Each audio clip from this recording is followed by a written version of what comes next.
Picture a company where every single employee is generating close to $7 million in revenue. Now picture that same company's stock sitting near oversold territory, trading below both its 50-day and 200-day averages, even though its profit margins are some of the highest you'll ever see in the stock market. That contradiction right there is exactly why we need to talk about AppLovin Corporation today. Ticker symbol APP, because on paper, this business looks almost too efficient to be real. Yet the stock chart is telling a very different story.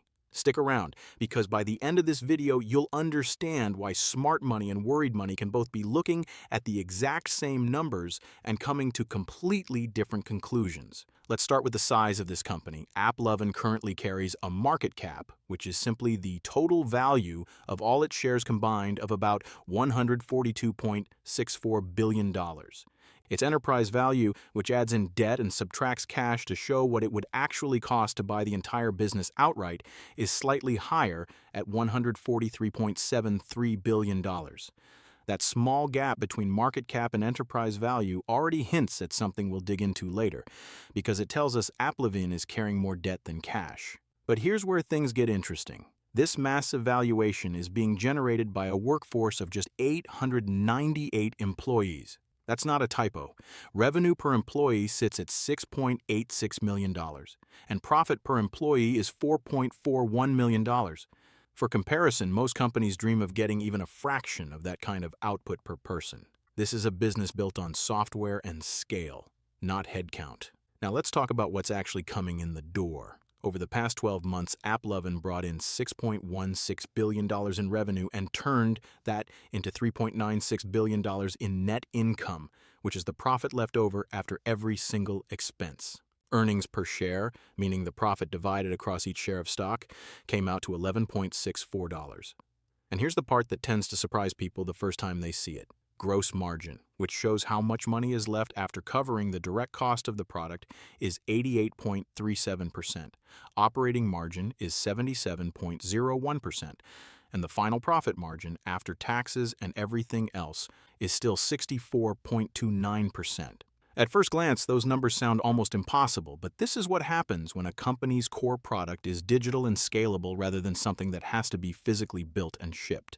But that's still not the most surprising part. Look at return on equity, which measures how much profit a company generates for every dollar shareholders have invested. AppLovin's return on equity is 266.44%. Return on invested capital, a similar measure that looks at all the money put into the business, including debt, sits at 119.64%. Numbers this high usually mean one of two things. Either the business is extraordinarily efficient at turning capital into profit, or the equity base itself has been shrunk down through heavy stock buybacks, which makes each remaining dollar of equity look more powerful on paper. Shares outstanding have actually decreased by 1.85% over the past year, which supports that buyback story. This is where investors often get confused, because a sky-high return on equity can mean brilliant management or it can mean financial engineering, and usually it's a mix of both. Now let's flip over to the balance sheet, because this is where the picture gets more layered. AppLovin holds $2.76 billion in cash but has $3.85 billion in total debt, which puts the company in a net debt position of negative $1.09 billion, or negative $3.25 per share. That might sound like a red flag, but here's the twist. The current ratio, which compares short-term assets to short-term liabilities to see if a company can cover its near-term bills, is a healthy 3.24.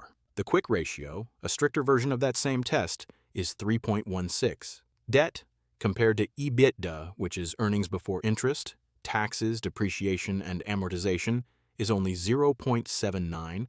And interest coverage sits at 23.12, meaning the company earns more than 23 times what it needs just to pay interest on its debt.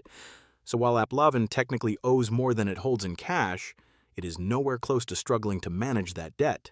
However, one number changes the way a lot of people look at this stock, and that's the price action. Over the last 52 weeks, the stock is up 16.50%, but the 50-day moving average is 504.29, while the 200-day moving average is higher at 530.37, meaning the recent short-term trend has actually been weaker than the longer-term one. The Relative Strength Index, A tool that measures whether a stock has been bought or sold aggressively in the short term sits at 36.17, which leans toward oversold territory. Add in a beta of 2.48, meaning this stock historically moves more than double the swings of the overall market, and you get a stock that can shift fast in either direction. Short interest, which is the number of shares investors have bet against, sits at 12.11 million shares, or 3.61% of shares outstanding, down slightly from 12.85 million the month before.